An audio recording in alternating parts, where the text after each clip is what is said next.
Welcome to this 4-video series on the immoral U.S. suffocation of Iran. The U.S. leaders want us to think that the U.S. is an international-minded, altruistic country. But in reality, the U.S. government, which is controlled by big business, is self-centered, greedy, mean, and immoral, with a survival of the fittest attitude, which is a jungle animal mentality. And I show that in these 4 videos. However, with so many jungle animals in power positions, who is left to curb the greed? Only you and I, the people who are hurt by that greed. Hello, world. And I say world because the suffocation of Iran does affect the welfare of the whole world. My name is Hayward Hawkins, and I'm the author of Golden Rule or Greedy Rule. Today is September 21st, 2011. You can access all my written and video blogs at www.golden-greedy.com. And to assist you in identifying the 4 videos in order on YouTube, you can look for my coat color. I have on a red coat today, and a white one in the second video, and the third one will be blue, and the fourth one will be brown. This is Video 5, part 1 of the four-part series. A subtitle, Why the U.S. Military Intimidation of Iran. The U.S. says that Iran has a nuclear weapons program, and Iran should not have nuclear weapons. Why? Because Iran is unstable. We have our instability right here at home, don't we? The worst members of the U.S. government are just as extreme as the worst of other governments. Yet other governments have their religious fanatics and warmongers, and we have ours.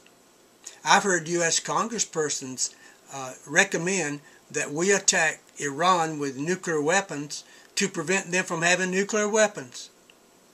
Absurd. Now, let's take a look at the Worldwide Nuclear Club. I'm going to put up a map, so bear with me for a second.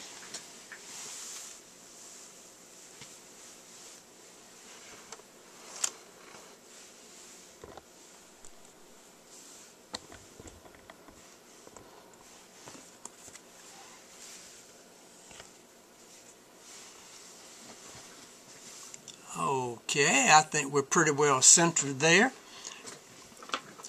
The 14 countries labeled here, the U.S. over here, and the other countries in Europe and Asia and Africa, so forth, labeled here. No country in Africa is labeled here. But the 14 countries here are confirmed to have nuclear weapons, except Iran, Syria, and Israel in this area. Iran and Syria are suspected of having nuclear weapons programs. Israel refuses to confirm or deny that it has nuclear weapons. However, many intelligent people surmise that Israel does have nuclear weapons. Who should and should not have nuclear weapons? No one should have nuclear weapons. However, several nations do, which is obvious from what we've been talking about.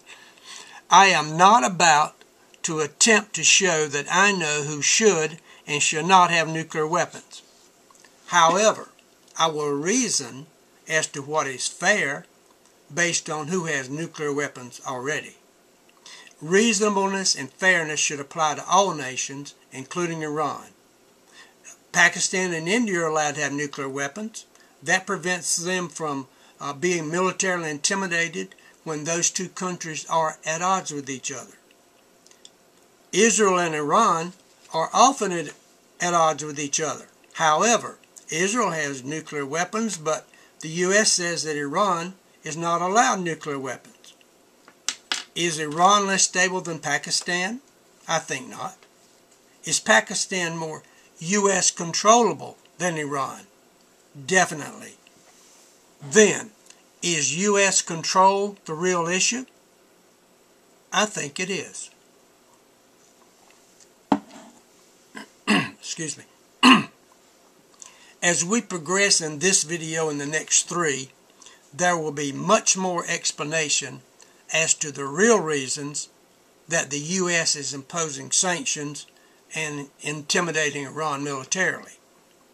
Could it be because of Iran's resources? The answer is coming.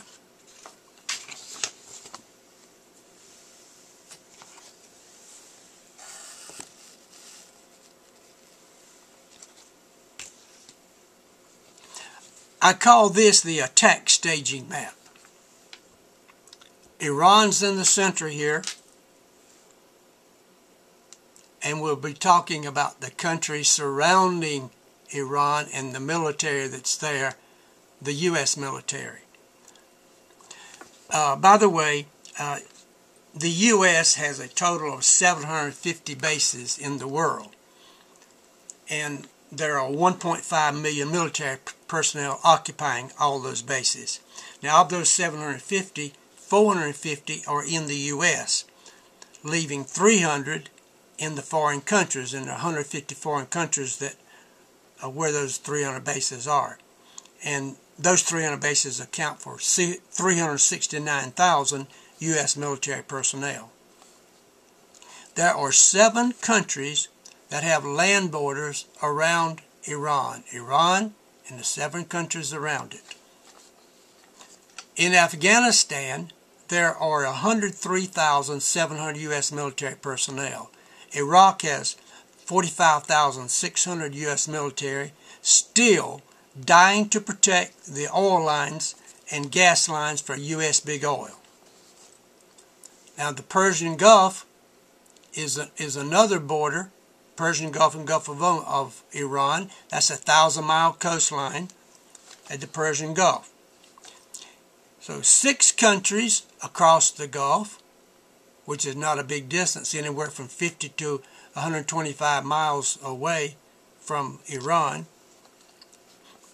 So we have military over here in these countries, plus the U.S. Navy Armada, and the other countries around Iran, for a total of 171,000 U.S. military personnel, which is 46% of all U.S. military in foreign countries. Now let's look at the vast energy resources in the Middle East, and maybe that'll give us a little more insight about why the U.S. is so concerned about controlling Iran.